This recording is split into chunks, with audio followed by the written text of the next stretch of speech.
우리가 예수님의 충실한 제자가 되려면 손 놓고 가만히 있어서는 안 되고 여러 가지 노력을 간절한 마음으로 많이 기울여야 될 것입니다. 그런데 저는 이 시간 대단히 중요한 말씀을 한마디 드리려고 하는데요. 그것은 충실한 제자가 되기 위해서 많은 노력을 기울여야 되는 것은 맞습니다마는 그것은 일단 제자가 되고 난 그 다음의 이야기라는 것입니다. 맨 처음에 제자로 부르심을 받을 때, 맨 처음에 제자로 세우심을 받을 때는 우리가 노력하거나 우리가 손들고 자원하는 게 아니라는 것입니다. 맨 처음에 제자로 세우심을 받을 때는 우리가 할 수 있는 게 아무것도 없고 예수님께서 일방적으로 우리를 불러주심으로써 우리가 예수님의 제자가 된다는 것입니다. 여러분, 이 사실을 꼭 기억하셔야만 되는데요. 그래서 오늘 읽은 이 본문 말씀에 보면 어떤 사람은 저 따라가겠습니다 이렇게 하는데도 거절하시는 이야기도 나오고요. 어떤 사람은 지금은 당장 따라갈 마음이 없는 것처럼 미적거리는데도 너는 나를 따르라고 강권하여 부르시는 말씀도 나오는 것이죠. 자, 그러면 이 얘기를 이제 하나씩 차례로 생각을 해볼 텐데요. 어느 날 바닷가에 많은 사람들이 모여서 예수님을 에워싸게 되니까 예수님께서 제자들과 배를 타시고 갈릴리 바다 건너편으로 가려고 하셨습니다. 이제 배를 막 타시려는 참일 텐데 어떤 서기관이 오더니 제가 따라가겠습니다 이렇게 말하는 것이었습니다. 여러분, 오늘 본문 19절에 보십시오. 한 서기관이 나와 예수께 아뢰되 선생님이여 어디로 가시든지 저는 따르리이다. 어디로 가시든지 따라가겠다는 이 말은 얼마나 대단한 결단에서 나오는 말이겠습니까? 그런데 참 놀라운 것은 이렇게까지 이야기하는 이 사람을 예수님께서 냉정하게 거절하시더라는 겁니다. 20절 말씀 다 같이 읽읍시다. 예수께서 이르시되 여우도 굴이 있고 공중의 새도 거처가 있으되 인자는 머리 둘 것이 없다 하시더라. 여러분, 이 말씀은요 따라오지 마 이렇게 문자적으로 대놓고 말씀한 건 아니지만 이건 우회적으로 따라오지 말라는 거절의 말씀이었습니다. 이 대목에서 참 놀라게 됩니다. 왜냐하면 서기관이 누굽니까? 당시 유대 사회에서 율법을 많이 공부하시고 사람들을 가르치는 아주 지체가 높은 명망 있는 인물이 아닙니까? 그런데 그런 사람이 한 사람 예수님 일행 속에 있으면 예수님 일행에 위세도 더해질 것이고 남들이 무시하지도 못할 텐데 왜 예수님께서는 이런 사람을 거절하셨을까? 이런 마음으로 참 놀라게 된다는 겁니다. 그런데 여러분, 그런가 하면 어떤 사람은 미적거리는데도 따라오라고 강력하게 부르기도 하세요. 그 이야기가 21절에 나옵니다. 제자 중에 또 한 사람이 이르되 주여 내가 먼저 가서 내 아버지를 장사하게 허락하옵소서. 지금 당장 가는 게 아니라 아버지 장례식을 하고 가겠다, 그런 식으로 들리지 않습니까? 그러면 예수님께서 그래라 나중에 와라 이렇게 하지 않으시고 뭐라고 대답하십니까? 22절 같이 읽겠습니다. 예수께서 이르시되 죽은 자들이 그들의 죽은 자들을 장사하게 하고 너는 나를 따르라 하시니라. 몸이 죽은 자들은 영혼이 죽은 자들로 하여금 장례를 지내도록 하고 너는 지금 당장 나를 따르라고, 이 배를 타라고 말씀을 하시는 겁니다. 여러분, 잘못 이해하면 아니 아버지가 돌아가셨다고 하는데 지금 당장 배를 타라고 그러면 예수님은 부모 장례식도 못하게 하시는 분이신가 이렇게 생각할 수 있지만 그런 뜻은 아닙니다. 시리아에서 선교사로 활동하셨던 월드 마이어라는 분이 계시는데 그분의 글에 이런 얘기가 있어요. 거기서 여러 젊은이들을 양육하는데 아주 장래가 촉망되는 터키 사람 청년 하나를 알게 됐어요. 그래서 선교사님이 이복의 자네 이번에 좋은 기회가 있으니까 유럽을 한 바퀴 돌아보고 오는 게 어떻겠나. 그러면 자네 눈이 열리고 공부하는데도 크게 보탬이 될 걸세. 이렇게 말을 했더니 이 터키 청년이 정색을 하고 말하기를 제가 아버지 장례를 하고 나서야 갈 수 있지 지금은 못 갑니다. 그러더라는 거예요. 그래서 선교사님은 놀래가지고 아니 아버지가 별세하셨냐고 이렇게 물었더니 그게 아니었어요. 언젠가는 아버지가 돌아가실 거고 그때 다 끝나고 나면 나중에 가겠다. 이 말은 우회적으로 표현하는 거절의 의사표시였습니다. 여러분 오늘 본문에 이 사람도 아버지를 장례하고 오게 해달라고 하는 말은 지금 당장은 따라갈 생각이 별로 없다는 뜻이죠. 예수님께서 그의 그런 마음을 다 아실 거 아닙니까? 그러면 예수님께서 너는 나중에 오너라 그렇게 하거나 너는 관두라고 하든지 해야 되는데 아까 읽은 말씀처럼 너는 나를 따르라고 하면서 아주 강하게 그를 잡아당기셨다는 것입니다. 그래서 여러분 좀 이상하지 않습니까? 아니 서기관같이 지체 높은 분이 따라가겠다고 하니까 딱 잘라 거절하시더니 미적거리는 사람 보고는 당장 따라가자고 또 이렇게 말씀하시니까 이게 좀 이상하지 않습니까? 그런데 여러분 여기서 깨닫는 게 있습니다. 예수님의 제자가 되는 것은 손들고 자원하면 무조건 데려가는 게 아니고 예수님께서 원하는 사람을 특별히 뽑아서 부르셨다는 사실을 알게 된다는 것입니다. 여러분 이건 지난번에 이미 우리가 생각했던 마가복음 3장 13절에 잘 나오는 말씀이죠. 또 산에 오르사 자기가 원하는 자들을 부르시니 나온지라. 여러분 예수님께서는 아무나 선택하신 게 아니라 원하는 사람을 부르셨다고 말씀을 하고 있습니다. 그러므로 예수님의 제자로 부르심을 받아서 주님과 한 배를 탄다고 하는 것은 엄청난 은혜요 놀라운 영광이라 하는 것입니다.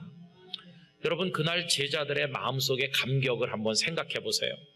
배를 타고 예수님과 같이 출발하면서 저 서기관님은 우리랑 비교도 안 될 정도로 지체 높고 훌륭하신 분이신데 아니 우리 주님은 어떻게 저런 분은 잘라내시고 우리같이 형편없는 사람 자격이 없는 사람 어떻게 우리 같은 사람은 한 배에 태워 같이 가시나.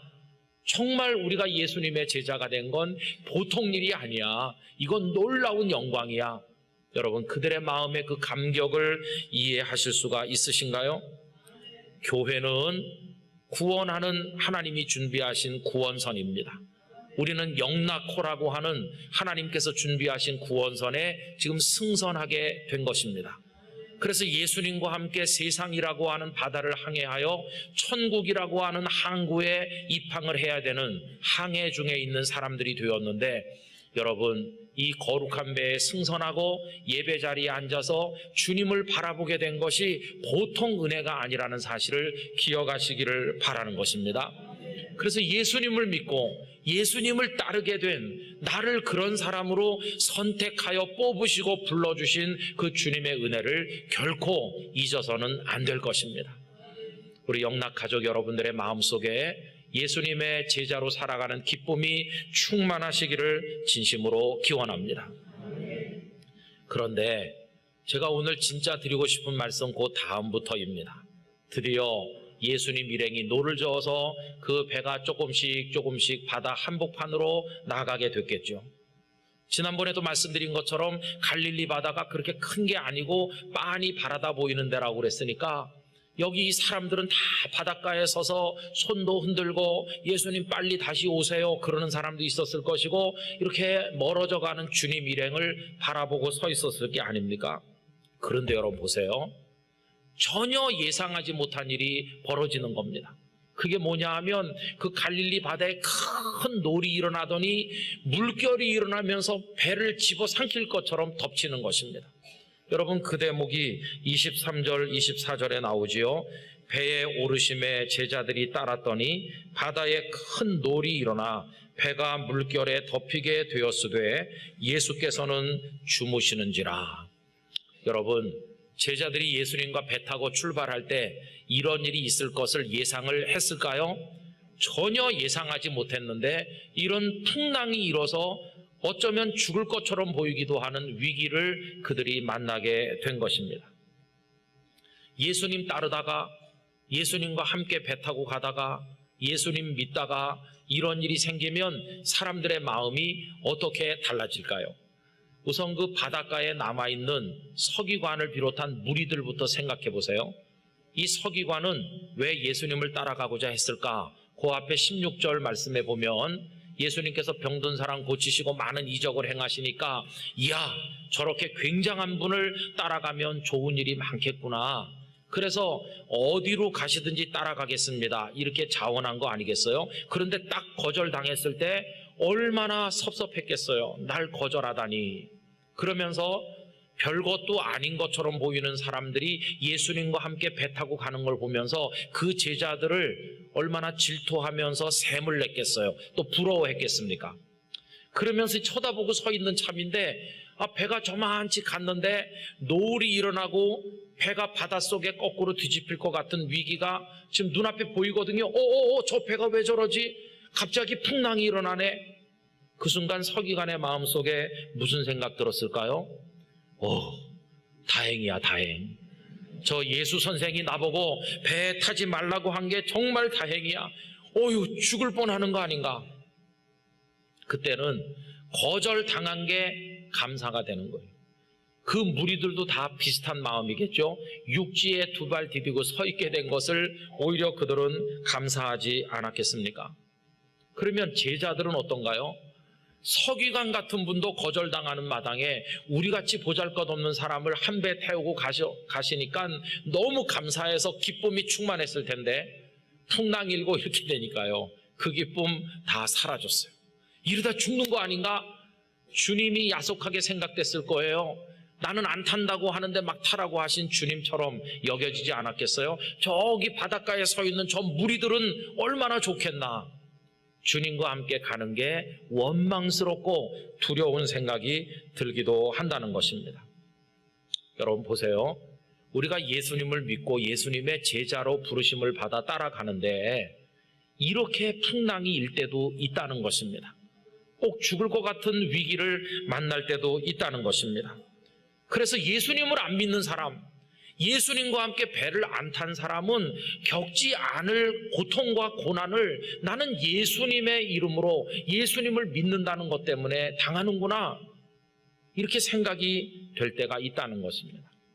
뽑힐 땐 좋았는데 뽑힌 그 다음이 그게 문제라는 거죠. 여러분, 저도 양복집 뽑힐 땐 좋았는데 그날 하루 종일 기쁨으로 지나다가 드디어 저녁에 집에 가서 부모님 앞에 짠 이걸 내놨거든요. 이게 웬 천이냐? 낮에 있었던 일을 쭉 이야기하면서 그분이 나보고 효심이 많아 보인다 그래갖고 내가 탈탈 털어서 샀다. 이거 아버지 양복 한 벌 이렇게 했죠. 그랬더니 어머니께서 등허리 두드려 주시면서 우리 아들 효자다 그러면서 수고했다고 칭찬해 주셨죠. 저는 기분이 좋았죠. 그리고 가서 이제 자는 거죠. 근데 잠결에 두 분이 나누는 말씀이 제 귀에 들리는 것입니다. 어머니께서 아이고, 저게 명색이 대학생의 허우대는 멀쩡해가지고 세상 물정을 저렇게 모르고 완전히 덮었었네. 저거 사기당한 거라고 그러면서 이 천 이거 쓰지도 못하는 거라고, 이걸로 옷 만들면 이거 입지도 못하는 거라고, 난 거저 줘도 안 가져왔을 걸 저건 엄청 주고 사왔으니, 그러더니 하는 말이 나보고 사라 그러면 몇 분의 1 값으로 살 수 있다는 거예요. 그러면서 이걸 어떡하지? 그런 얘기가 제 귓가에 들리는 거예요. 기쁨은 잠깐이고 고통은 오래 갔습니다. 그 용돈 그거 다 메워야 될 거 아니겠어요? 결국 아버님은 그 천으로 옷을 못해 입으셨죠. 뽑혔지만 고통이 있더라고요. 근데 이건 제가 바보 같고 어리석어가지고 그런 거지만, 아니 예수님한테 뽑히는 건 이거 왜 그렇습니까? 예수님이 같이 가자고 그래갖고 배 타고 가면 좋은 일이 있고 풍랑 일다가도 잔잔해지고 다 그래야 되는 거 아니겠어요? 그런데 예수님 믿다 보면 욕도 얻어먹고 예수님 믿는 것 때문에 고난도 받고 핍박도 당하고 그럴 때가 많이 있잖아요. 그런데 잘 생각해 보세요.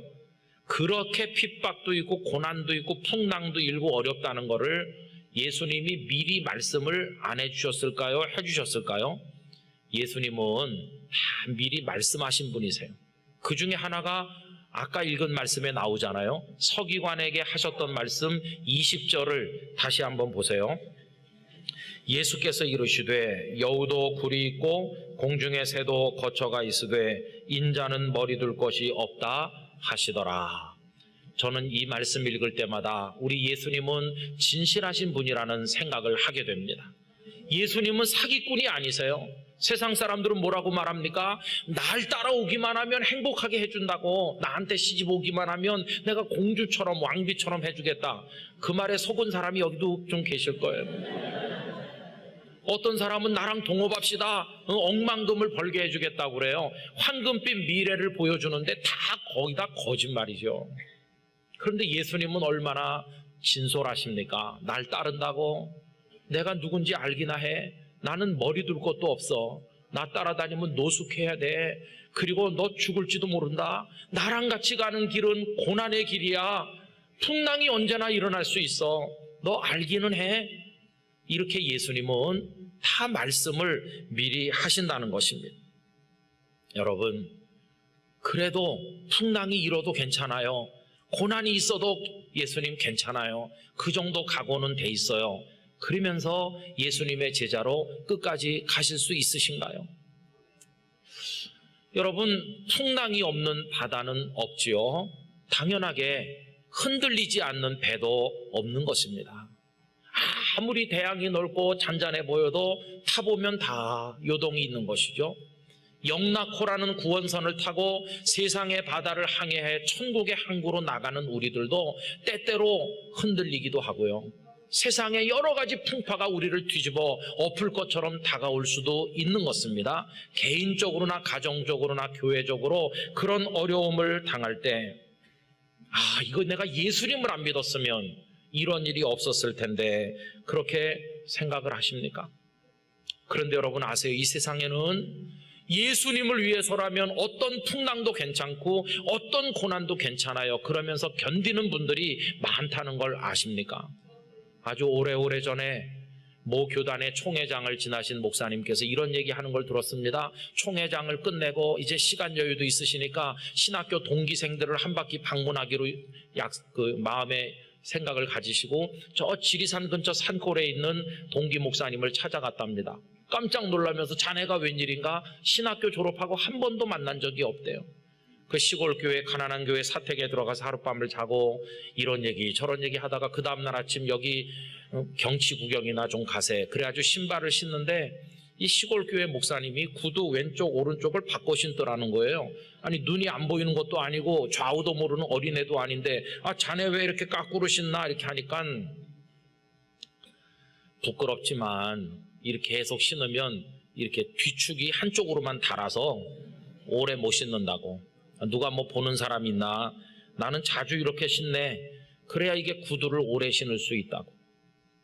그 총회장을 지난 목사님 눈에 눈물이 흐르고요. 경치 구경은 그걸로 다 끝났고 부둥켜 안고 눈물로 울었다고 합니다. 자네가 이렇게 고생하는데 알지도 못하고 미안하다고. 그리고 그 목사님 서울로 올라와 가지고 그 목사님 자녀들 공부하는 거 도와주고 그 교회를 도왔다고 그럽니다. 그지 목사님네 애들은요 제대로 대학을 졸업하는 애가 없었대요.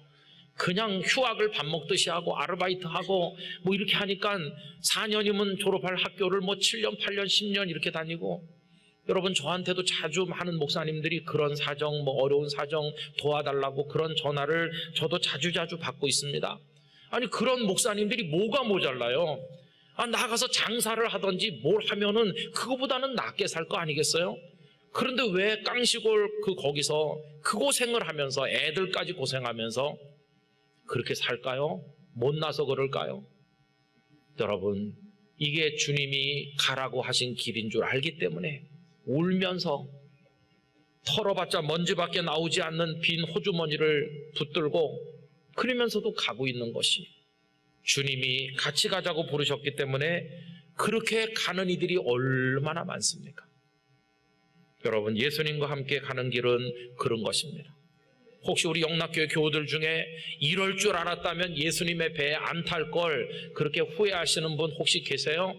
예수님의 제자됨이 뭔지를 이 시간에 다시 한번 마음속에 새기게 되시기를 바랍니다. 저 육지에 있는 무리들이 부럽구나, 그렇게 생각하세요?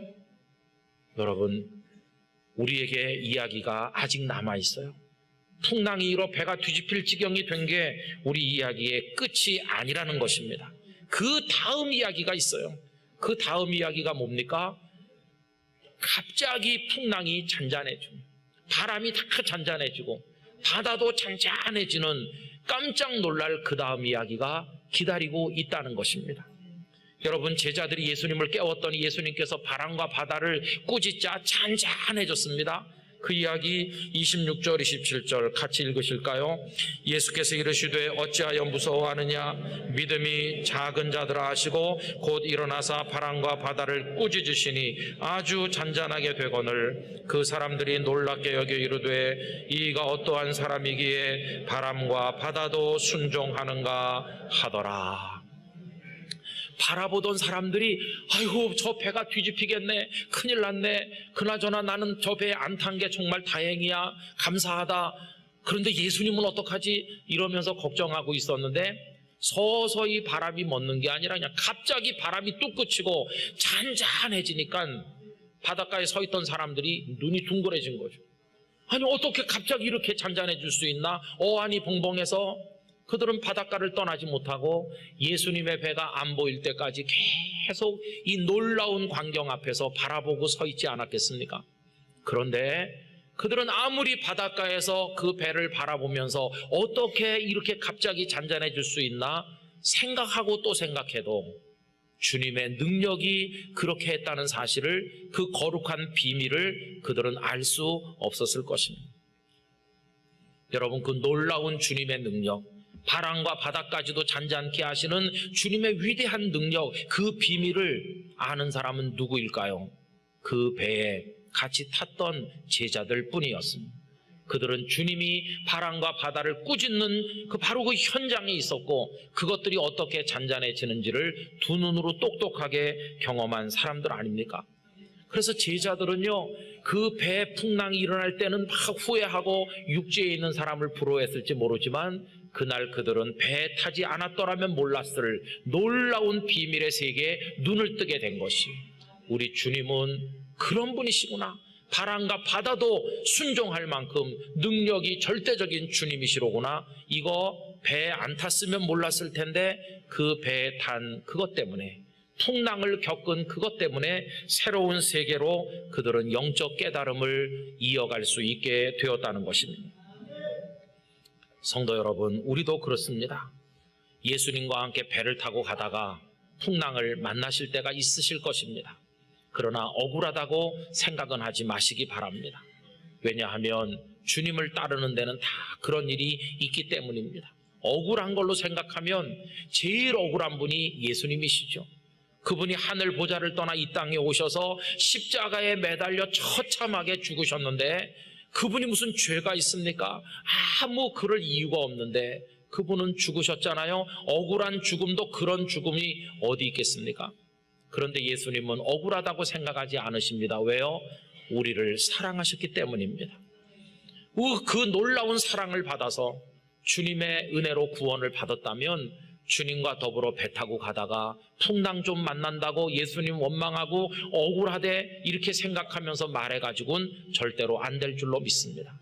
주님 괜찮아요, 이 정도는 충분해요, 그러면서 주님과 함께 끝까지 갈 수 있는 우리 영락 가족들이 되시기를 바라는 것입니다.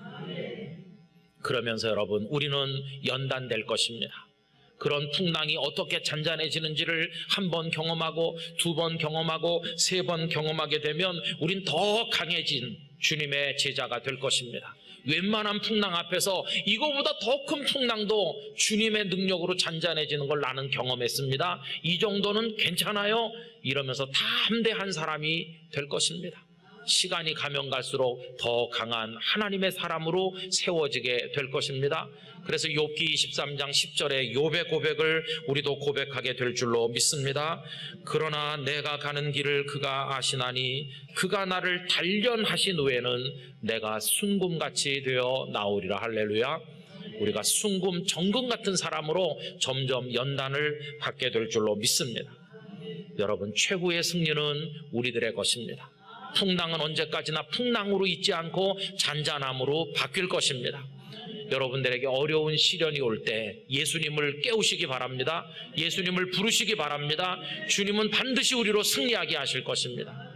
그래서 고난은 있을 것이나 풍랑은 있을 것이나 그것이 다 간증거리로 바뀔 것이요, 우리는 우리를 기다리는 축복의 항구를 향해 끝까지 나갈 수가 있게 될 것입니다.